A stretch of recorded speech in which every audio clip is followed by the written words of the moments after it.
Olá, meu nome é Roger Santos e essa é a série Iluminação Cênica, Processos de Criação e Olhares Diversos. Então hoje, pessoal, teremos a presença do Fernando Shoa. Meu envolvimento com o teatro e com as artes vem lá do tempo do antigo segundo grau.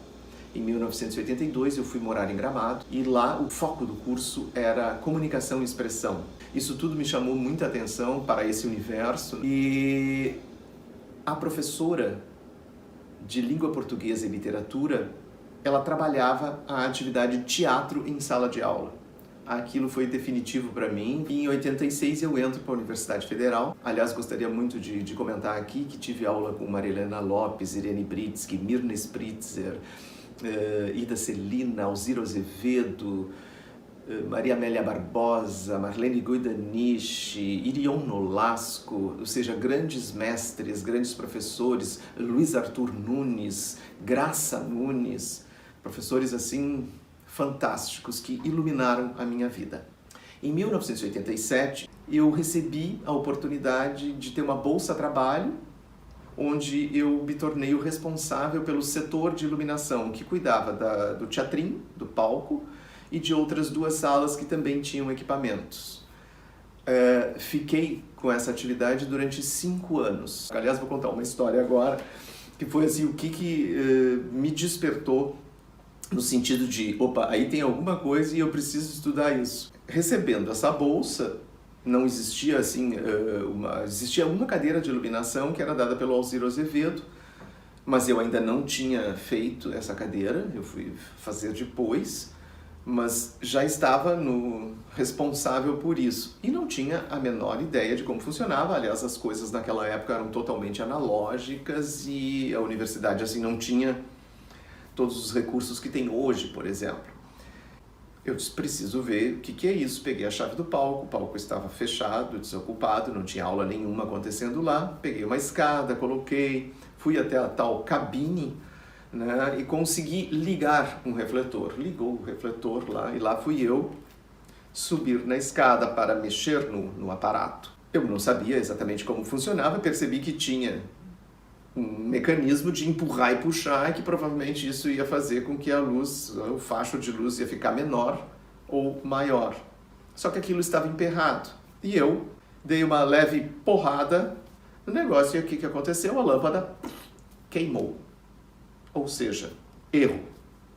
Primeiro erro, que acendeu a luz em mim no sentido de precisa dominar esses equipamentos, essa técnica. Tudo o que cercava esse universo passou na minha cabeça em milésimos de segundos. Ou seja, eu preciso compreender melhor o que está acontecendo. E aí seguiram-se os 5 anos com essas atividades, onde participei de muitas montagens, de cenas, de espetáculos dos formandos diretores, né? Além disso, as pessoas começaram a me convidar para participar como operador de luz de espetáculos profissionais na cidade. Então eu estava fazendo a universidade e ao mesmo tempo já tendo atividades, vamos dizer assim, profissionais, né, fora do âmbito acadêmico. Isso também foi uma escola para mim extremamente importante.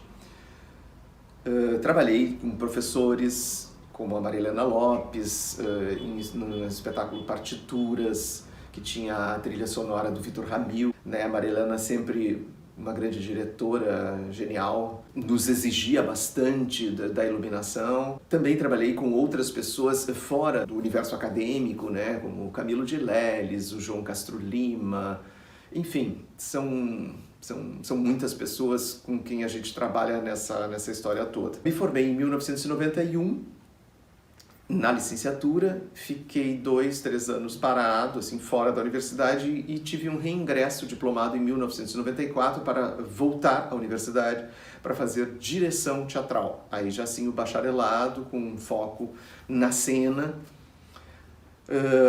Durante o período da licenciatura eu desenvolvi bastante um trabalho de atuação também, junto, né, paralelamente ao trabalho de estar envolvido com a arte de iluminar. Isso proporcionou também Em 1995, aí eu já estava fazendo a direção, eu participei de uma montagem do Menino Maluquinho com a direção da Irene Britsky. E tivemos, assim, foi um espetáculo com um relativo sucesso na época. Foi a primeira vez com que realmente eu ganhei dinheiro, vamos dizer assim, com o fazer teatral. Eu tive a graça de receber o prêmio de melhor ator. E depois, em 97, fui reindicado novamente ao prêmio, daí já em outro espetáculo, que era o Chapeuzinho Amarelo. E aí, em 97, eu decidi me afastar um pouco dos palcos e ficar mais focado em iluminar e dirigir. Tive a oportunidade também de viajar com espetáculos aqui para a Europa. Primeira vez em 1998, um trabalho do Camilo Gileles que se chamava Bota e Sua Meia. Nós fomos para Munique, no Instituto Goethe, apresentar com a presença do autor. Com o trabalho do Luciano Labarce, nós fomos a Portugal em 2003. Em 2007, nós fomos com a Daniela Carmona, com um espetáculo chamado Larvárias. Adriano Bazégio e Daniela Carmona, nós fomos até a Espanha e nos apresentamos no sul da Espanha, na cidadezinha onde nasceu Garcia Lorca. Como diretor, em 2001, eu dirigi um espetáculo chamado Do Outro Lado da Cerca, de Hermes Mancilha. Assim, teve um sucesso muito interessante, fomos indicados a vários prêmios, Tibiquera, né? Eu ganhei como diretor, ganhamos espetáculo, Mariana Velhinho ganhou como atriz coadjuvante, ganhamos também trilha sonora. Aliás, eu me esqueci de falar do Hermes antes, com quem eu aprendi muito. Teve uma passagem interessante que ele me colocou para operar a luz, né, do espetáculo dele, que se chamava Doroteia, do Nelson Rodrigues. E lá na Corpo Santo, na antiga Corpo Santo, antes da reforma, ele montou toda a luz e fez um ensaio comigo, passando cena por cena, do que era, e ele me disse, nós precisamos pintar este quadro. Né? Essa foi uma das outras assim, lições importantes como quadro, né? Porque era palco italiano, e de que o iluminador pinta a cena.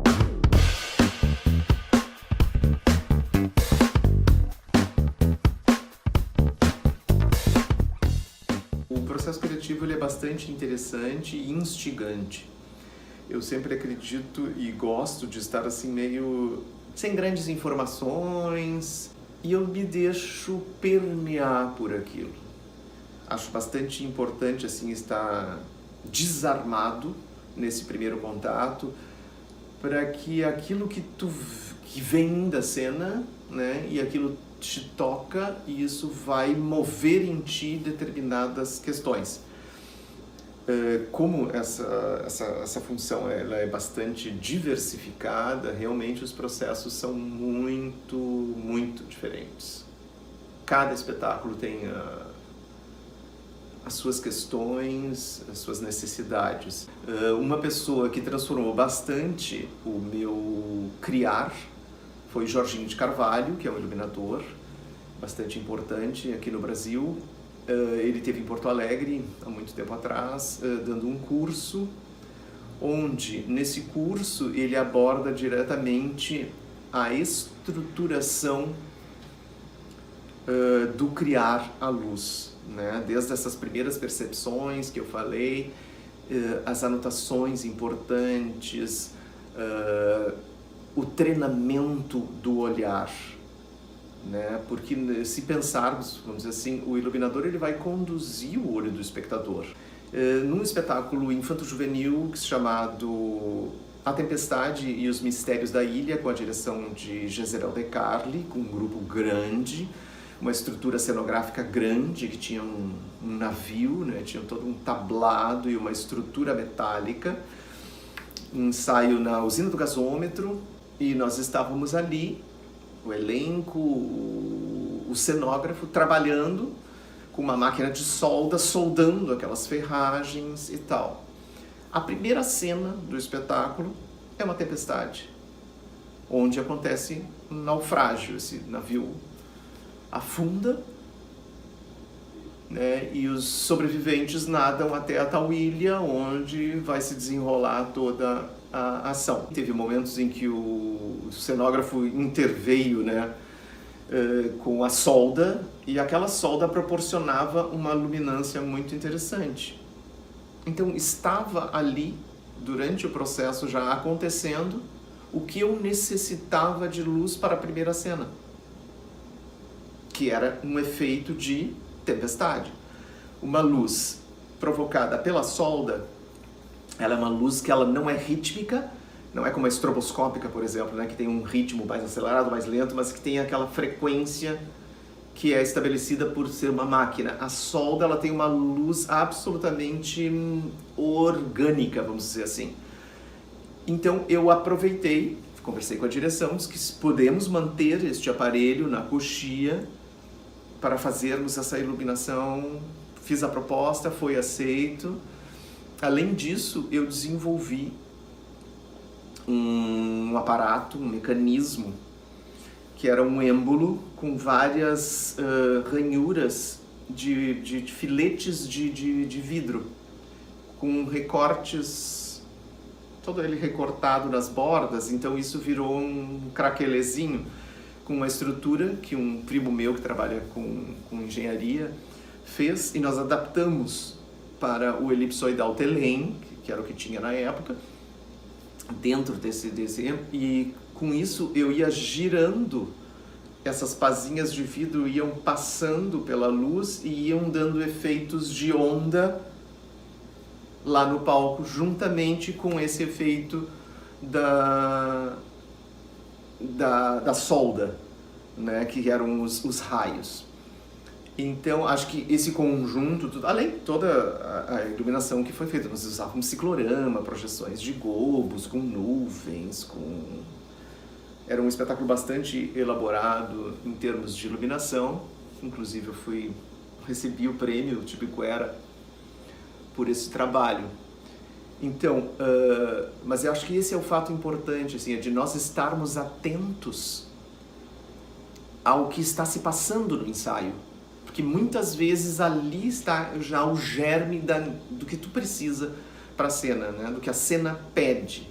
Acho que essa é uma das funções do iluminador. Nós não temos que inventar coisas ou colocar coisas aleatórias dentro de cena para mostrar um trabalho de luz. Não, nós precisamos cumprir uma função junto com o espetáculo.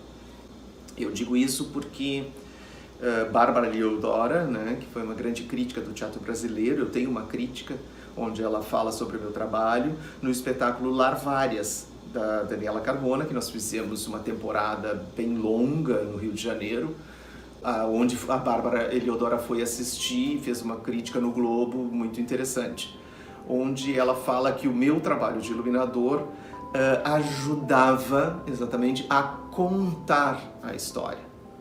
Né? Então, quer dizer, a luz desempenha um papel dramatúrgico. Ele era um espetáculo que era uma caixa branca. Então eu não estava trabalhando com a caixa preta do teatro. E tinha uma bola inflável, que ela é trabalhada pelos dois, porque é um espetáculo que ele não é falado, né? Então ele é só gestual, ele só é feito por ações. O espetáculo inicia com a bola parada. Eu tinha colocado um efeito de 2 gobos, o gobo, um de cada lado, na bola, então eu pegava toda a bola. E eu estabeleci um efeito muito pequeno de variações de intensidade, que isso causava uma sensação de como essa bola estivesse respirando, como se ela estivesse viva. Acho que isso ficou bastante interessante. Ele transcorre toda a história deles, a relação dessas duas figuras, e no final tem uma ideia de morte, de transcendência.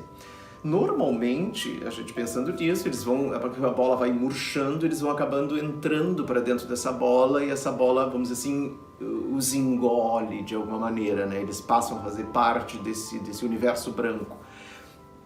Como eles estavam, a trilha sonora toda também, que era executada ao vivo, ela ia diminuindo. Só que eu fiz um movimento inverso na luz.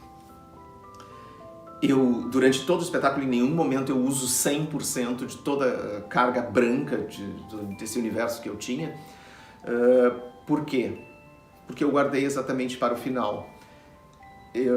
A cena estava mais centralizada neles, tinha algum efeito de chão, ainda que jogava um pouco das sombras para o fundo. E eu começo, eles vão diminuindo o movimento, ou seja, eles vão desfalecendo, eles vão morrendo. Só que eu fiz o movimento contrário, eu fui abrindo o branco. Por quê? Para utilizar o efeito dessa caixa branca e marcar na retina do espectador esse grande momento, ou seja, que seria o momento do fim. Mas em vez de ser um fim com a ausência da luz, ela é exageradamente levada ao seu máximo. Aí eu subi tudo o que eu tinha de brancos e toda a caixa branca fica muito branca, muito branca. E no último acorde sonoro eu fazia um corte seco. E aquilo provocava um efeito de quando tu tem um excesso de luz, né? Teus cones, teus bastonetes lá ficam... Ou seja, tu fica com a imagem registrada na retina por alguns segundos. Estar aberto, estar permeável às necessidades do espetáculo. Acredito bastante nisso e tenho me guiado e tentado quebrar determinadas coisas que a gente tem uma tendência a se engessar, né? Isso me dá segurança, eu já fiz, dá certo, então eu vou cumprindo e fazendo coisas dentro daquilo que dá certo, porque vai dar certo.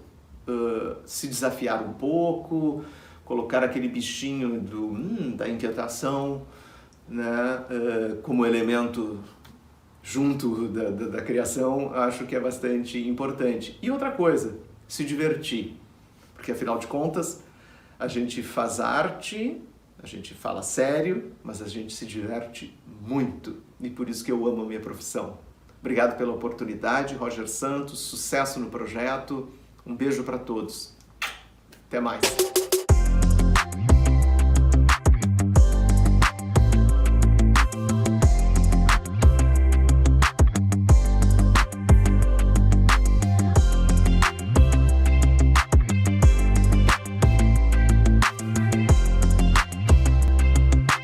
Próximo episódio é de quem? Da Bruna Casale.